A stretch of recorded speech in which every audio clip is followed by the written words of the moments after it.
So what I want to talk about next is this 20-year mortgage rate. And Dan, I think you've done a little more research on this than I have. And I'd like to hear some lenders and experts that are out there about this 20-year mortgage thing. What's it going to do for home buyers? What's it going to do for the market? And why is it available for a limited audience? So the Democrats propose a 20-year mortgage for first gen home buyers. That's one of our first questions. It's like, why is it only available for first gen?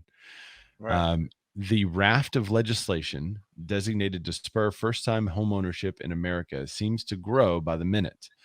Another bill has just joined the fray, and its sponsors propose creating a now 20-year fixed rate mortgage through Ginnie Mae. The legislation dubbed Low Income First Time Homebuyer Act. That's clever. LIFT. L-I-F-T. Right. It's gotta come with an acronym now. LIFT H with an H. LIFT. It's actually LIFT. LIFT.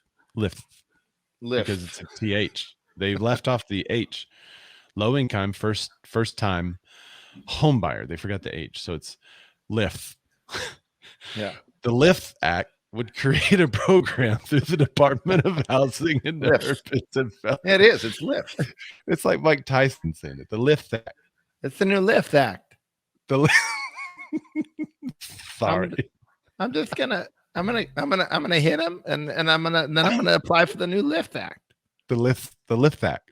The LIFT Act would create a program through the Department of Housing and Urban Development that would sponsor low fixed rate 20-year mortgages. The bill sponsored by whoever. All Democrat sponsors. I'm just going to read all these names. I'm just not whatever. It doesn't matter. It's just sponsored by some Democrats. It doesn't matter. The number one way that middle class Americans built wealth is through home ownership, an opportunity that, due to racism and structural inequality, has been denied to too many families of color, Warner said in a statement. Today, Black families in this country have an average net worth of just 1/10 the size of the white counterparts. This is so in the past couple of months, two versions of the $15,000 first-time home buyer tax credit and the Down Payment Towards Equity Act were introduced, which we covered here on the show. Which we did cover, which is kind of why I'm glossing over those pretty fast. Yep. Their first priority is creating homeowners, and our second priority is to accelerate wealth building. I want to see like the numbers though. Like why? So this is my question. This move would allow home buyers to build equity and wealth at twice the rate of a conventional 30-year mortgage. But in the payment going to be more? The payment would be, so when I do a 15-year fix, my payment is, I don't think it's almost double, but it's much higher. And it's much higher. You do get a better rate because it's less risk for the lender, but it's 15 years. In part of the problem why people can't buy a home because they can't afford the monthly payment. That's usually why you can't. That's why you go for a year. If I were to just buy a house with a 15-year fixed, my payment would be much, much higher. So just a shorter term. My question is, I mean, I have a lot of questions on this, but my question is, the payment's going to be higher, which if it's for middle income families, shouldn't we do something that keeps their payment lower, which would be the 30-year fixed and then default back to the down payment assistance? Or as Julie Moon says, this would make sense if it were a 40-year mortgage. Yeah, but that's crazy.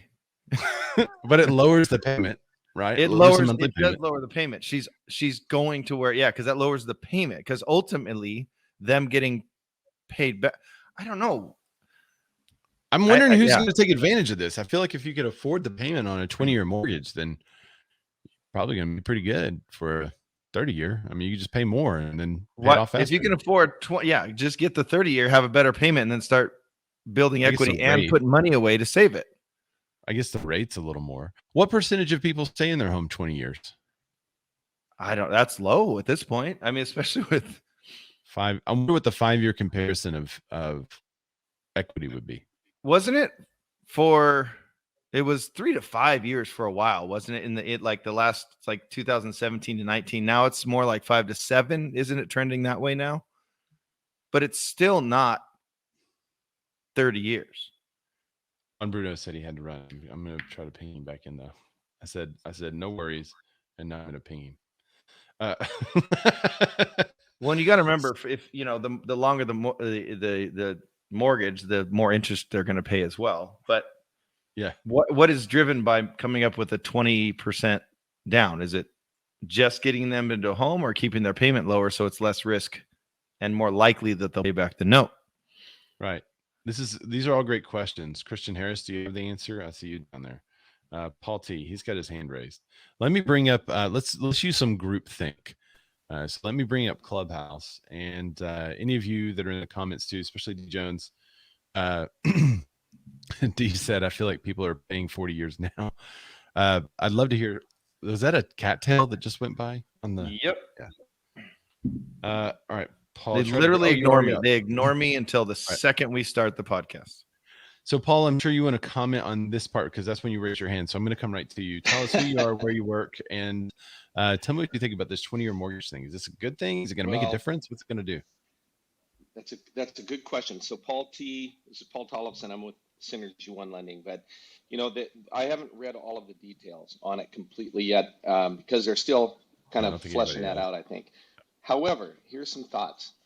The way that they could make that more attractive is by creating a lower rate structure for that 20-year product if they get that out, and creating incentive by keeping the rates lower, because obviously where we're headed, like you were saying earlier, is we've seen the highest increase in rates since Thursday of last week, since March, and it's going to continue kind of clicking upwards. So here's the real question though. Part of what we should be looking at, as opposed to getting people into a 20-year mortgage, is getting people trained in my industry. Literally, if your dog could speak, you could become a loan originator. I mean, and a real estate agent here in California. Pass the NMLS test, and we could have dogs out here doing what we do. But the truth of the matter is, we need more like Atlanta skilled originators to be able to help people who are trying to get into a home, because there are a lot of different ways of structuring a mortgage that can benefit somebody way better than that 20-year mortgage could. For example, if they do have 20% to put down, is it smart to put 20% down, or should we be considering putting less down, buying out the mortgage insurance, and investing that delta between the cash to close of say 5% and a 20% mortgage, with an advisor that could potentially make us twice what we're paying in interest on that loan over the next 20 years or 30 years. So if we could look at alternative ways of creating wealth for those people, aside from just the appreciation. And of course, like you said earlier, Ray, we're anticipating 12% nationally as a appreciation rate in the next 12 months. And with rates rising and the cost of housing rising, it's just going to be harder and more challenging for people whose wages aren't keeping up to get into that space. So what we need more people out there who are able to guide and coach these people into getting into a home that will ultimately benefit their long-term financial plan. So that's just kind of my 2 cents. That's great. I'm sorry, go ahead. So I agree with you on principle, but practically speaking, if somebody saves a couple of $1,000s on a loan per year, it's not like they're taking that money and setting it aside and saying, well, we have a couple of $1,000s now that we would have spent on a 15-year fixed or on the principal on this 30-year loan, that instead we're going to take and invest.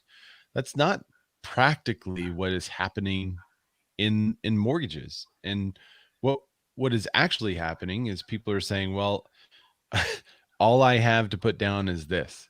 I can barely afford to pay my own closing cost. So, Right. and for me to afford the house that I really want, I've got to stretch that dollar as far as it'll go. And that's the situation that most home buyers are in. Rarely do I have someone that's like, okay, we're doing a 15-year fix because we had saved so much money and we're going to turn around and take the principal that we're not putting towards the house and invest it. There's like maybe 1 or 2 clients out of 100 go that direction. And I don't know that in a market where affordability is the issue, that a 20-year fixed rate is going to fix it. That's my question. What I don't understand how I what the don't think it problem will. is they're trying to fix with the 20-year mortgage. That's that's the disconnect. I think there's this And I think there's you're this device they you're want to spot use, on. but how does that fix the actual problem? Right. So Go ahead, so Paul. you're spot on that, and I think just the outside 10,000-foot view is that it will not.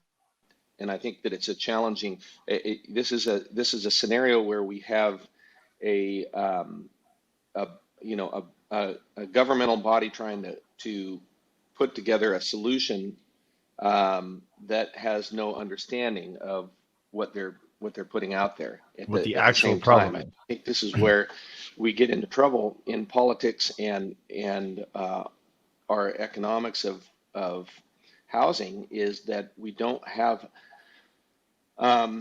you know, if they were smart with this, Ray, they would probably put everybody out there in our space, in the real estate industry, in a think tank, and come up with a solution that's going to ultimately help people. But without seeing the details Have you of the seen the program Facebook completely. groups of real estate agents? That sounds like a disaster too. That's a horrible idea. Yeah, I think, well, maybe not. Let's not open it up to 100% of everybody, but let's try to put together some good Okay. minds that can you know, get us to where we can create some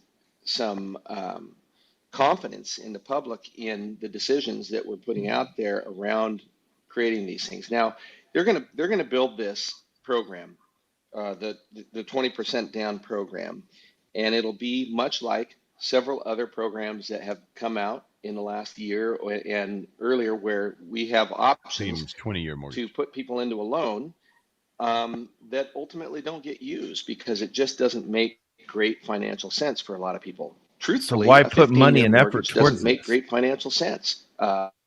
You know, if you're looking at it, if you have the ability to come in with a 15-year mortgage, you have the ability to probably network with your investment advisor and have them do something that makes, you know, more sense, where the confluence of your investment and your amortization come together even less than 15 years, you know. So this is just another example of government trying to fix a problem that they don't understand. Okay, so can I go right there? Yeah, I think and to your point, I think me and Julie Moon are tracking. As soon as I was like, what's the problem they're trying to solve What's with the it? problem, That's exactly. Yeah, what is the problem? So the problem that they say that they're trying to solve is the inequality through loans. But is this just for minorities? Like, I don't. Well, that's what not. it says a lot of there, and it said the difference to 1/10 of wealth or whatever. But they keep glazing over which article was it, or was it Housing Wire? This one's Housing Wire. Or was it Paul that just said it, where somewhere someone either mentioned it or the article mentioned it, but there's a discrepancy, a large discrepancy in what people actually make versus where homes are, you know. And yeah, that was the one. I think Lawrence Yun mentioned that. There you go. It's 3 times is different. Still the issue, right? Yeah. So it's the foundation of all this is people need to make more, and we can afford to pay them more. The bottom line is, we've talked about on the show, like, I don't mind paying another 10 cents for my iced tea. I don't. If that means we all pay 10 more cents for our iced teas, and then everyone in that place gets paid $17 an hour, $15 an hour, whatever it is. Because I go to In-N-Out a lot. And It's the best burger on the planet, and their fries are amazing. Go ahead and fight me if you want to talk about their fries. Anyway, So um, so here's what happens though. but Let's say in a perfect world that you raise everyone's income $5. right. Suddenly everything gets $5 more expensive. That's what happens. Because No, I know that that's the easy way to say it, but here's the other part, and I don't want to go down a rabbit hole with this, but we live in a world, and one of our stories, if we have time to cover it, about the CEO of Yeah. Loan Depot, he did a bunch of sketchy things to give himself a $42 million bonus. What if they didn't do sketchy things and $42 million was dispersed to its employees? Like we live in a time where CEOs are making crazy amounts of money, and I don't want to take anything away from them. They've earned it. They've worked their butts off to create this new product that now everyone wants to buy or use their service or whatever. I get that. But when you're looking at someone that works 40 to 60 hours a week and can't pay their bills, and then a dude that made a funnily shaped, a really awkwardly shaped rocket and flew into space, like there's a problem. And Bezos. yeah. And if you haven't heard the Jeffrey Bezos song, you need to hear that. But my point is, there's a large discrepancy between those two things. And then you have politicians that are like, I'm going to solve it and I'm going to put my name on it. I'm going to support this 20-year mortgage. No, but the real issue is that people don't make enough money. So well, how are the loan qualifications going to be any different right, for it's the 20-year mortgage? Yeah, it's just but it says low income, so it's only available for low income, first time home buyer. Well, and remember, and it's also, the article says that it's taking funding away from a 30-year fixed, the two other programs, the down payment assistance and the what's it called? It's a grant, right? It's taking money away and attention away from those, but this one's getting a little more bipartisan support. But I don't think this one has legs. I don't. But it's taking anything now. Single. Yeah, and then remember, it's for first generation. How anyone could just say it's hard. How do you prove that? Like, no, I'm first generation. My dad never bought a house. Call it says that in the headlines, but it doesn't. I didn't. No, it says at the very, very end. Here, I'll read the does. Quote. Okay. It says, I mean, the real question is, how do you prove this is? I don't know. It just says Stevens. But I mean, the real question is, how do you prove that you're a first generation buyer? Remember, first generation sellers had a whole thing too. As long as a borrower attests to the fact that they are first generation, they technically are able to apply. That's the only area where meaning the Stevens guy, think there could be some moral hazard. That's Dave Stevens. He's a former FHA commissioner. So, and it's where's the article about the CEO that take the pay cut and all employees would make like $70K a year? That's from Melissa. But there's a really good company. I like to research these things, but there's Cliff Bar out there, and they have all their employees are owners, and they're all happy and they're all amazing and they all have a great life. You know what I mean? We live in such a world with large discrepancies. It's sweeping, either, poor people or extremely rich people, and there's no middle ground, so it's found it. Okay. Under the LIFT program, the lender would instead offer this home buyer 1.5% 20-year FHA insured mortgage, which would include a 4% upfront FHA fee that will be folded into the loan at no annual FHA premium. That's the lever that they're using. So it's a 1.5% rate loan.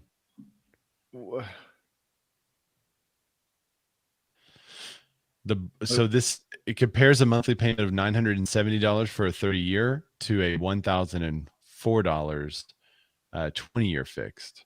Okay, so who's paying the rest of the loan? Because it's, even though it's an arbitrary number, right? Hey, you get a 1.5% loan, but someone's paying the rest of the loan, right? Who's making up the difference of the percent? That must be the government program, right? Or is the government paying for that, or is it being put on the back of the loan and someone's making money off of it? Today's first-time home buyers' means of purchasing a property for $210,000 is likely to put down $10,000 and take out a $200,000 mortgage. In today's market, a lender would offer this borrower 2.75% FHA, for which the borrower would pay an annual 8.5% FHA insurance fee and 1.75% upfront fee. So this We is a need to get 4% upfront fee that's then folded onto the back of the loan. So actually, instead of a $200,000 loan, it would be a $208,000 loan, aha. and they're putting down $10,000. So it, We need it to- sucks. I have a solution, Ray. What's that? We need to get rid of our government. Oh my gosh, you've gone from price controls or what's it called, universal income, to just get rid of. Just get rid of them. Okay, so it's an interesting program. I'd love to have more discussion and more thoughts on this. If you have any, you want to flash your mic, come up here. Julie Moon, I thought she had some great comments. If you want to talk about them out loud, if you're in the place too, she may not be in the place too. I Nico, feel like she's just going to Nico- come on here and start talking about the dogs. So no, let's not do that. We haven't heard from Nico in a while, so I want to get to you. Nico, tell us who you are, where you are, and Julie, I saw you flash, so you could come back up here too. But go ahead, Nico. Salutations to Mr. Beards. Hope everything is well. This is Nico, the Newbridge Soul from North Jersey. You know what? It was funny. I just happened to come on. I just finished talking to a client of mine. He has shit credit. Oh, you know what? I don't know if you guys have any Beef credit. He has crap credit. But he Wow, makes good that's money. amazing. I mean, he's a cop. Didn't know how to do his finances, but he's making great money now. So I told him, like, if you do a conventional loan, you're gonna get beat up because his credit score is below 700. But I told him, once you go for a 15-year, he'll pay more per month. But the 15-year, I know they kind of forgive the credit scores because it's still the high risk. So I'm curious to see a situation like this that would help my client for a 20-year would be more beneficial because the payments not going to be as large. But if they're looking the other way on credit because of the risk factor, it might be better for these kind of clients. What do you guys think? Depending on his income, apparently. So it's only for low income. So if they, which I don't see, let me just see if I can find. I'm trying to read through the bill to get some of this information, so it takes me a second. But Low income first generation buyers. yeah, let's see. Incomes equal or less than 120% of their area medium income. Yeah. It does mention that. So it's going to be 120% of their area or median income. So it can only Max. It can't go above that. Basically 20% higher than the middle. Yeah. It cannot go above that. Right. And then so as long as they're within that range, then that could be a good solution, Nico. But is this going to cover the problem that they're trying to cover? That's still the big question, which I don't know the answer to. Well, it's another one. How many articles have we had like this, Ray, over the last 4 years? We've almost been doing this show for 4 years, by the way. Wow. Where they introduce a thing, but it's like, we get it, we understand what you're trying to do, but you've missed the mark again. Yeah. And how will it really open? And now there's because the down payment assistance and the grants, they haven't passed yet, so they're just now in Congress fighting over this. Let me get to a couple of comments. Then I want to come to Julie Moon because she had some of these comments. The Salt Lakers said the average buyer will have a major home-related expense within the first year of purchase. I don't have statistics, but that's just one way it is tough. It is though. Yeah. Julie Moon says, on top of all that, I have an appraisal gap cash to buy. Yeah, that's true. We were talking about the offers earlier. What kind of offer do you have to put in? And she's like, well, on top of all this, you have to do the appraisal gap. She asked about the problem. Houses are more expensive. This doesn't solve that problem. Folks don't have the income to support the new prices. Yeah. Doesn't solve that problem either. Traditionally, new construction has been an affordable way to get your first home. But there's no new construction. There's no new construction. So it doesn't help that problem either. All right. So Julie, you're on stage in Clubhouse. What do you think about this? I mean, it's one of those things that I think on paper sounds really good. Sure. I would love for someone to be able to have a monthly payment in line with a 30-year and have it only for 20 years, thus getting them more equity. That sounds like a really great idea.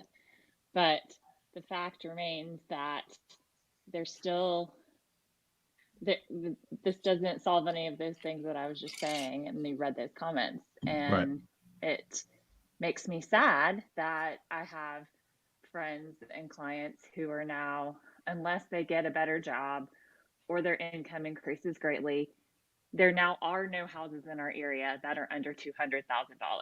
So the new bottom has not increased, has increased more than their incomes have increased. And unless that changes, we're not going to get these people in a home. So no matter what the mortgage is, it doesn't really matter if it's 20 years or 30 years. Ultimately, I can't help them until they get more income coming in. Yeah, and adding to all of those factors, one of the biggest problems I think that people are having is debt to income ratios aren't qualifying them. So yeah, they may have an appropriate income and their credit score may be fine. They may have a down payment, but there's other issues with the loan too. It hasn't said anything about adjusting the debt to income ratios. And let's just pretend that this does fix the problem of affordability. And you have a lot of buyers that are able to now use this tool to purchase a home in the bottom 1/3 of the market because they're first time home buyers. So it's probably the bottom 1/3 of the market. What is that going to do to the home prices in the bottom 1/3 of the market and the availability of those homes? Suddenly you have an injection of new buyers that weren't able to be buyers previously. So I don't think it's going to work that well, but if it did, it still doesn't solve the problem. It only makes it worse. So, Right. Yeah. D Jones says amen. Kelvin, sorry, I got a call. Sorry. Kelvin J. Harris says a 20-year mortgage doesn't fix anything in the Maryland, DC, Virginia area, which are a few of the senators who worked this bill represent. Home prices are relatively high in these areas, and many buyers don't have 20% to put down. This area does have high income jobs, but also have high cost of living and the cost of education. Yeah. So it's just an overall problem of affordability, which I always go back to what Jim Rohn says about that kind of stuff, where it's just better to increase your value to the marketplace. And as you improve and increase your value to the marketplace, you'll probably get paid more. And that's just kind of how it goes. And can I ask the question that I always ask with all of these? Yeah. We can all say it together. Where are the incentives for sellers? Yeah. Where's that seller's incentive?